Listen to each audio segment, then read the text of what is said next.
Break के बाद स्वागत है आपका। खबरों में आगे बढ़ते हैं। धर्मांतरण के खिलाफ सनातन का बिगुल बजाने वाले धीरेन्द्र शास्त्री इस वक्त देवभूमि उत्तराखंड में हैं। यहां बागेश्वर धाम में होने वाले यज्ञ के लिए साधु संतों को निमंत्रण देने आए, लेकिन यूपी के दरवाजे पर उनके दस्तक देते ही कट्टरपंथियों में कोहराम है। उनके खिलाफ कट्टरपंथियों की भड़काऊ बयानबाजी शुरू हो चुकी है। हम कट्टरपंथियों की बात करेंगे, लेकिन उससे पहले बागेश्वर सरकार और धीरेन्द्र शास्त्री का वो बयान आपको सुनाते हैं जो उन्होंने देवभूमि उत्तराखंड में दिया है। वो जरा बयान सुनिए। उत्तराखंड के जो क्षेत्र हैं जहां पर बड़े बड़े ऋषि मुनि महात्मा जिनकी अक्खड़ फक्कड़ की साधना रही है, तपस्वी योगी अमलात्मा विमलात्मा साधु, उनके स्थानों के पद चिन्हों का आशीर्वाद लेकर सब संतों को हम आमंत्रण दे रहे हैं। बहुत जल्दी बागेश्वर धाम आएंगे, आप सब इंतजार करिए और सनातन का झंडा गाड़े रहिए। कायदे में रहेंगे तो फायदे में रहेंगे। तो अब सवाल ये उठता है कि क्यों कट्टरपंथियों में खलबली मची हुई। इसका जवाब बागेश्वर सरकार की उत्तराखंड यात्रा से जुड़ा है और कहा यह जाता है कि सनातन के सबसे बड़े झंडा बरदार योगी आदित्यनाथ से जल्दी ही बागेश्वर सरकार धीरेन्द्र शास्त्री की मुलाकात हो सकती है। यूपी सीएम योगी से क्या बागेश्वर सरकार मिलने जा रहे हैं? धीरेन्द्र शास्त्री ने सीधा संपर्क हालांकि नहीं किया, लेकिन योगी से पहले सतुआ बाबा से मुलाकात करेंगे। प्रयागराज में सतुआ बाबा से मुलाकात होने जा रही है और उसके बाद सतुआ बाबा योगी से मीटिंग करा सकते हैं धीरेन्द्र शास्त्री। प्रयागराज के माघ मेले में इन दिनों सतुआ बाबा संतोष दास पधारे हुए हैं, लेकिन क्या है सतुआ आश्रम का इतिहास और क्यों योगी आदित्यनाथ सतुआ बाबा को इतनी तरजीह देते हैं? उससे पहले कुछ तस्वीरें मैं आपको दिखाता हूं, फिर आपको सतुआ बाबा का सियासी कनेक्शन पता चलेगा। ये तस्वीरें जरा आप देखिए, योगी के साथ सतुआ बाबा मौजूद रहते हैं। ये बनारस का ये सतुआ आश्रम है, जिस आश्रम के सतुआ बाबा महाराज भी। उनकी सत्ता के गलियारे में क्या धमक है वो भी इन तस्वीरों से आपको समझ आएगा। सतुआ बाबा के आश्रम में सीएम योगी पधार चुके हैं, उनकी कई बार मुख्यमंत्री से चर्चा हुई है। पीएम मोदी भी सतुआ बाबा से मुलाकात कर चुके हैं। सनातन में काशी के सतुआ आश्रम की क्या अहमियत है अब आपको जरा ये बताता हूं। काशी को मोक्ष का द्वार कहा जाता है, लेकिन कहा जाता है कि जब तक सतुआ आश्रम नहीं जाते हैं तब तक मोक्ष नहीं मिलता। कौन है सतुआ बाबा? अब जरा ये समझिए। बनारस में सतुआ बाबा का आश्रम 18वीं शताब्दी में स्थापना हुई। आश्रम के भीतर शिवालय है। आदि गुरु शंकराचार्य वहां पर आए थे। चांडाल वेशधारी महादेव ने भी वहां पर परीक्षा ली थी। बाबा संतोष दास आश्रम के मुख्य पुजारी इस वक्त। अगले हफ्ते की शुरुआत में बागेश्वर सरकार की मुलाकात उनसे हो सकती है, लेकिन उससे पहले मौलानाओं और कट्टरपंथियों में खलबली है। उन्होंने बागेश्वर सरकार के खिलाफ मोर्चा खोल दिया और सीएम आदित्यनाथ योगी पर दबाव बनाना शुरू किया। अब एक एक करके जरा बयान पहले आप। असल में हिंदू राष्ट्र बनाने की कोशिश आज धीरेन्द्र शास्त्री नहीं कर रहे हैं।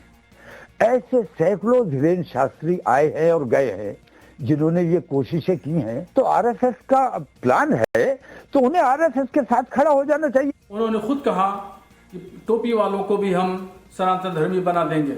इस तरीके से बात करना मीडिया चैनलों के सामने और उसको प्रसारित करना, ये इस्लाम की तौहीन है।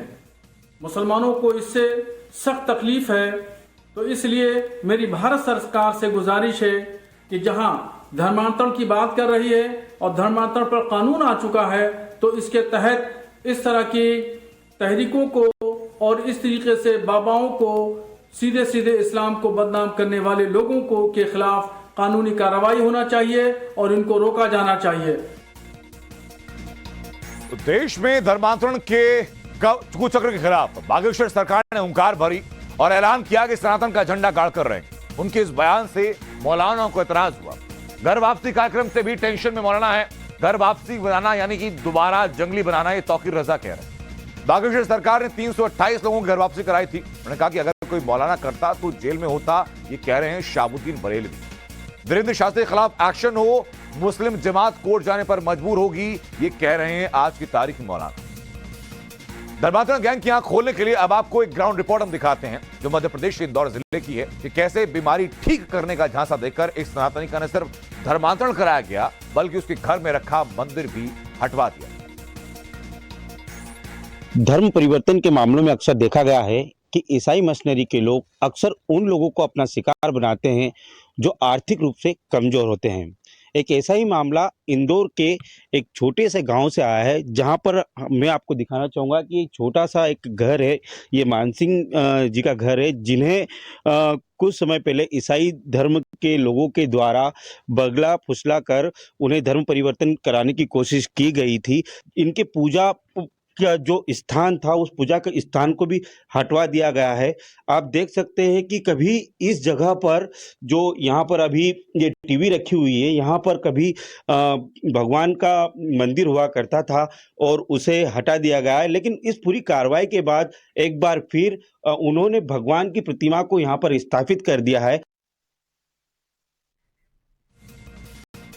अब आपको बागेश्वर धाम के एक ऐसे वृक्ष के बारे में बताते हैं जिसके बारे में दावा किया जा रहा है कि अगर किसी इंसान में भूत प्रेत राक्षस का साया हो, तो नेगेटिव एनर्जी हो, तो पेड़ उसे दूर फेंकता है। दिखाते हैं आपको हमारे सहयोगी हिमांशु की रिपोर्ट। यहाँ पर जो लोग हैं वो इस वृक्ष को छू रहे हैं। प्रेत सरकार वृक्ष के नाम से इसे जाना जाता है। प्रेत सरकार वृक्ष का तात्पर्य क्या है कि इस वृक्ष को यदि नकारात्मक ऊर्जा वाला व्यक्ति छू दे तो उसे तो करंट लगेगा पहले, और करंट लगने के साथ में लोग ऐसे इस तरीके से, ये देखिए, प्रत्यक्षम किम प्रमाणम, प्रत्यक्ष को प्रमाण की आवश्यकता नहीं होती है।